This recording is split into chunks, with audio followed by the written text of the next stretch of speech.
tas skirstymas į gerai blogai yra toks žmogiškas reikalas. Jeigu pažiūrėsime aplinkui save, gamtoje tokio skirstymo gerai blogai nėra. Gyvūnų tarpe tokio skirstymo į gerai blogai irgi nėra. Jie priima yra kaip yra. Ir visos situacijos yra tokios tobulos, kokios jos yra.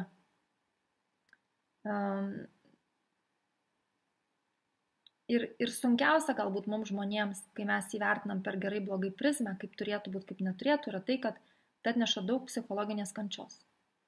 Todėl, kad tai, kas nusprendžiam, kad yra blogai, ko neturėtų būti, kad turėtų būti kitaip, kad siekiamybė yra kažkas kito, tai atneša įtampą ir stresą, nes mes esame vienur, o norim būti kitur.